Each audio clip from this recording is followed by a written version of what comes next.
Welcome to Tiger Media Network Live. I'm Kylie Gahn.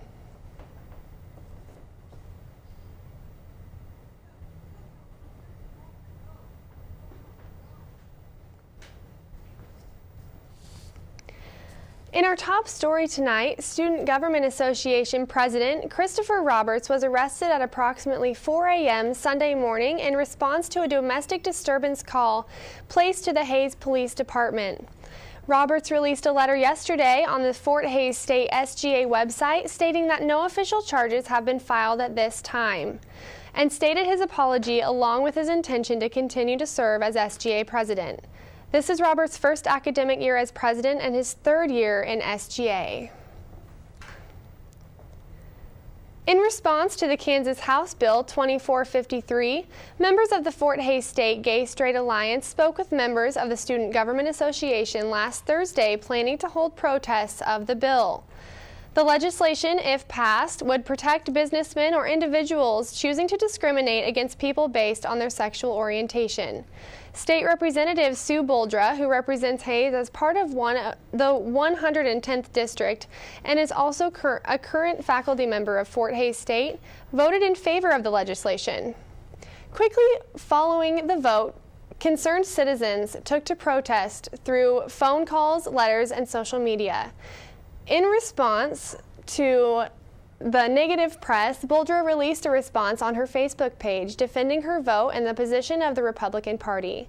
The legislation is currently being held in the Judiciary Committee and is not expected to pass the Kansas Senate. On Monday, students, alumni, and administrators met to discuss the new idea of Greek housing at Fort Hays State in a town hall meeting. The proposed housing would be placed along the US 183 bypass north of Gustad Drive on the Fort Hays State campus. The housing would also include 3 stories divided into 4 separate units. The Greek organizations will have to make an estimated investment of $190,000 for a 21-bed unit or $250,000 for a 28-bed unit. Each organization would have to pay the amount up front or through a yearly contract. The university is looking to put out a bid for the project by this summer and hopes of an August 2016 completion.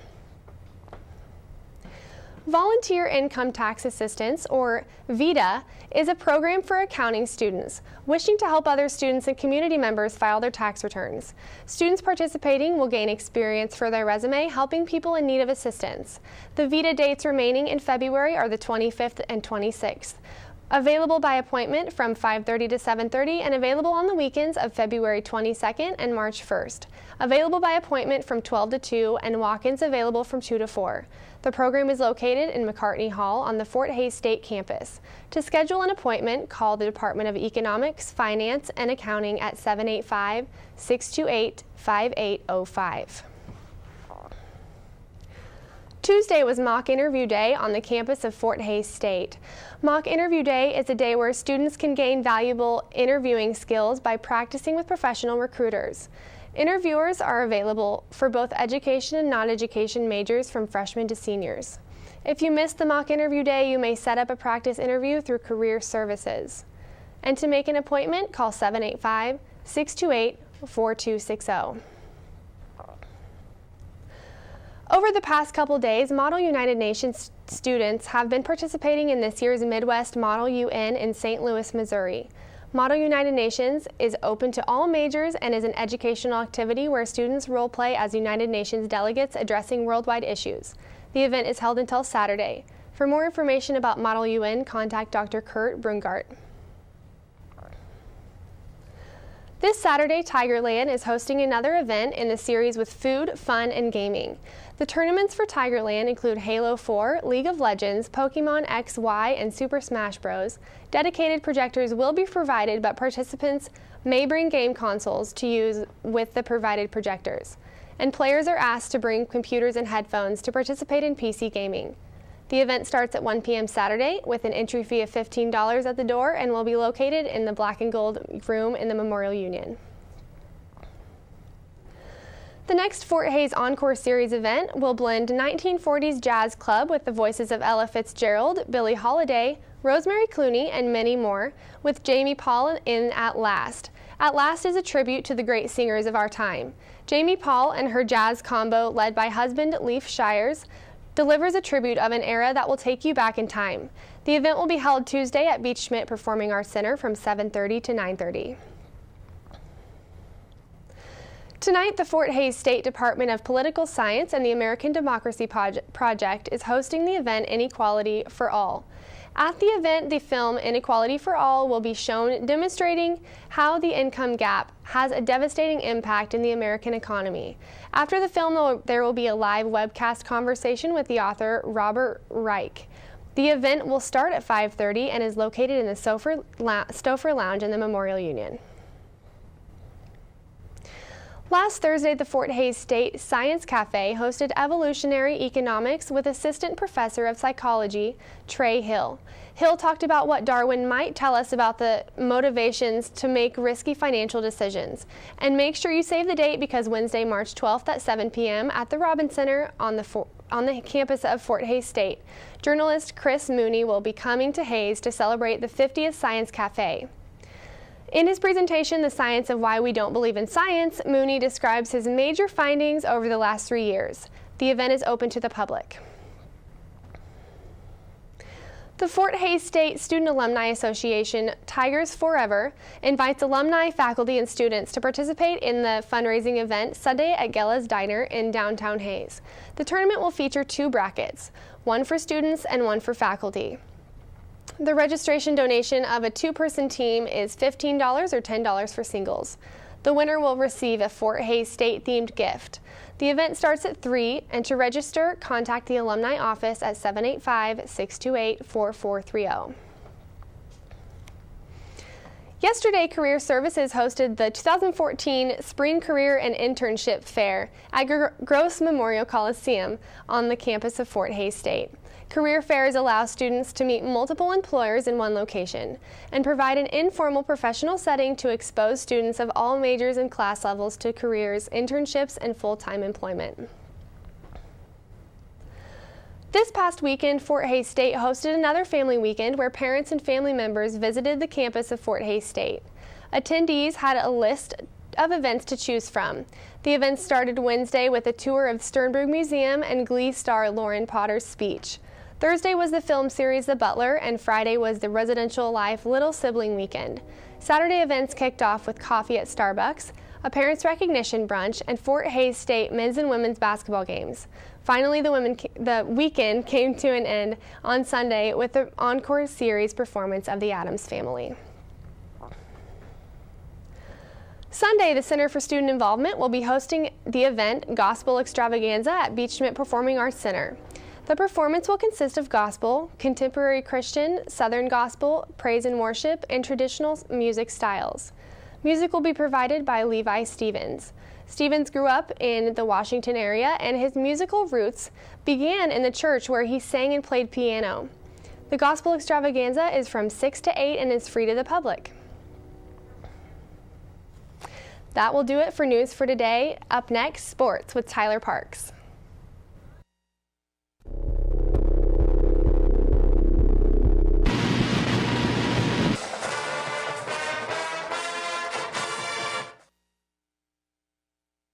Good evening, I'm Tyler Parks. Craig Nicholson tied the Fort Hays State men's basketball single-season record for free throws, hitting his 169th of the season. The Tigers lost to Washburn last night. The Tigers fell 79-70 in Topeka and fall to 20-5 on the season and 11-5 in the conference. Nicholson led the team with 16 points on the night. The Fort Hays State women's basketball team dropped their 3rd straight last night to Washburn, falling 74-65. This brings their season record to 16-7 and their conference record to 9-7. The basketball teams finish out their season with a 3-game home stretch, starting with Nebraska Kearney this Saturday. The women tip off at 2 p.m. with the men immediately following. After picking up 5 wins last week, the softball team launched themselves into the national rankings, earning the number 14 spot in the most recent polls. Their game against Rockhurst has been relocated to Hays due to weather and field conditions in Kansas City. The first game will start at 2 in the Tiger Stadium on Friday. That's your Fort Hays sports for the week. Stay tuned for Around Town, our new community affairs segment with Bridget Markley.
is sexual harassment? Sexual harassment is defined as the action of unwelcome sexual advances. Hey there, gorgeous. How are you doing? The request or allusion to sexual favors. Hey there, cutie. Why don't you and I stay after so we can get some overtime? As well as any verbal or physical actions of a sexual nature.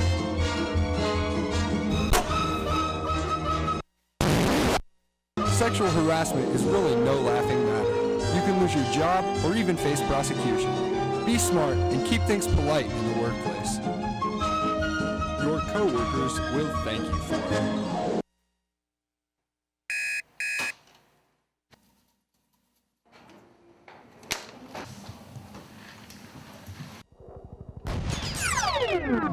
This isn't a good lifestyle to have. Quit hitting the snooze button. Get up and go in the morning. Feeling fresh and clean helps boost your self-confidence. Start your day with some fruits and breads, like oatmeal. Exercise releases endorphins that make you feel happy and energetic. Live healthy. In the Media Studies Department at Fort Hays State University, opportunities are there for the taking. Media Studies students are taught the abilities and skills needed to succeed in collegiate and professional life. Within the department, students are able to learn, develop, and perfect their skills by producing award-winning shows and broadcasting live on radio. With the hands-on experience available, the Media Studies Department offers students the experience for their future today.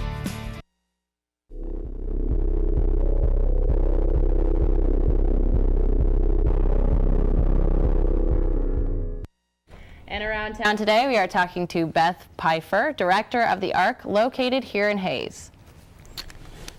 Okay, let's start with the basics. What is the ARC? Could you give me a brief history, a run-through of how the ARC started? Why is it a national organization?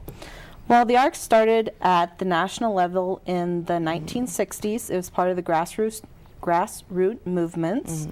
The purpose of the organization and their mission statement is to promote and protect the human rights of people with intellectual and developmental disabilities and actively support their full inclusion and participation in the community through their lifetimes. One of their main focuses is focus on the person and that they are a member of our society too, and that to gain awareness for the community that they live in. So have they influenced things like, I guess, intellectual disability rights, like jobs or education? Yes. At the national level, they are constantly working on lobbying for specific rights for intellectually and developmentally disabled. That's awesome, because a lot of people don't know back in the day around 1950s or the 1960s, there weren't a lot of alternatives for the intellectually disabled. Everybody just assumed they should be in an institution. But that's correct. Yeah, that's what's groundbreaking. Yeah. We have several of our athletes that were born during that time that participate in our different activities, and it's amazing to hear their stories about how one was even institutionalized because they didn't see a purpose for him. Wow, that's amazing. It's great that we've come so far. Yes. How did the ARC get started here in Hays, though? Because it's on a national level, it's an organization, but here in Hays, how did we start ours? In '66, there was a group of individuals that their children had developmental disabilities, and they wanted them to have a chance to go out into the community, to become a part of our community. And so by starting the ARC, part of the main goals were to have education and to build a training center and to increase the awareness in the community. And with that, they started what would become the Children's Center. And then also the Homer B. Reed Center was part of what came from the ARC originally. Okay, and I know that it kind of started smaller, as in unintentionally, I guess you could say, with a garage sale That's type. correct. Yeah, could you just take us through that a little bit? How it progressed from here to where it's in the building now? When it first started, they had a Ways and Means Committee, and they wanted to find ways to make money. And so they decided to have a 3-day garage sale in one of the volunteers' garages. And from there, we moved to our first location on Main Street. And then this last fall, we celebrated 40 years across from Gella's, next to the rail. That's fantastic. Okay, well, I just kind of want to know very briefly, how did you get involved? How long have you been here? I started in July. I was hired on to help bring in extra revenue through putting things on eBay and Nextech. Some of the really nice antiques, instead of selling them for a quarter, 50 cents, we wanted to put them on and make a little bit more money on them. And also I was to help raise awareness about the Ark and to bring it out into the community more. Gotcha. Okay. Well, could you tell us just how this Ark is run in Hayes? Like, when you walk in, what would you expect to see? What are kind of the items? What's the vibe of the place? Well, when you walk in, you'll walk into our awesome women's clothing section. Usually our racks are pretty full. We do have a sale rack there also that you'll see. We have sales that run weekly. We either sell clothes for 50 cents or 25 cents, and it'll vary by the week which color's on sale. Oh, and speaking of sales, because people don't know when your sales are, what days do you typically have sales?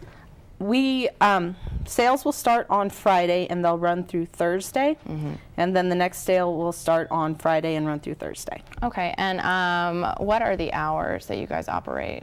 We're open from 9:30 to 3:30 Monday through Friday, and 9:30 to 2:30 on Saturdays. Okay, gotcha. And this is a detail that I didn't know until I got involved with the Ark, but the cool thing about the profits, could you explain that? What the money goes towards? The profits go towards those with intellectual and developmental disabilities. Our main focus, over the years, we've had different programs that we have offered, but we started to dwindle down, and currently we are the local chapter for the Special Olympics, and so all the profits that we make go towards that, and we're also working on increasing some of our programming. One of my biggest pushes is I want to offer computer classes. Awesome. For them, so that they can be up to date with all the technology and the know-how. Yes. Okay, and I just thought that maybe some details would actually spark some interest for people. Like, it's an all-volunteer staff almost, isn't it? That is correct. Yeah. I'm the only paid staff there. So everybody runs this on their own time. All the profits go to the Special Olympics and paying their electric bill. Yeah. Are you in need of help volunteering? How would you get involved if you wanted to become a part of the Ark? We're always looking for volunteers. There never seems to be enough of them. You can volunteer a couple hours once a week, couple times a week. It's up to you if you're available. We'd love to have you come down there. That's awesome. And you can volunteer at the thrift store or the Special Olympics. That is correct. That correct? Okay. That is correct. And coming up, we have the state basketball tournament and cheerleading here in Hayes. So we're definitely looking for some more volunteers for that. Okay, so a great way to get involved. And just on a last note, do you need items donated? Do you guys take donations? Oh, we gladly accept all kinds of donations. Okay, awesome. So clothing, household items, what? Clothing, household items. We don't accept any large furniture. Okay. Just because of our limited space at the moment. We're hoping to eventually be able to move to a larger space and then be able to do furniture then. But for now, we don't accept like baby strollers and car seats and things like that, just because of all the recalls. We don't want someone to accidentally get hurt. Okay. All right. Well, that's awesome. And then just one last little note about it. You would like it in good condition, because I know people make the mistake of donating your worn out and unusable things, but you're looking for decent condition. Yes. And things if they're like in decent condition, and also if they're oily or paint stained, we would appreciate not having them. Wouldn't want that. Yeah. Okay, well, we're all out of time for today, but thanks again so much to Beth Pfeiffer for coming in. I'm Bridget Markey, and now back to the news desk with Kylie. Thanks for tuning in to TMN Live, and be sure to stay tuned for SGA Live at 7. And for everyone here at TMN, have a good night.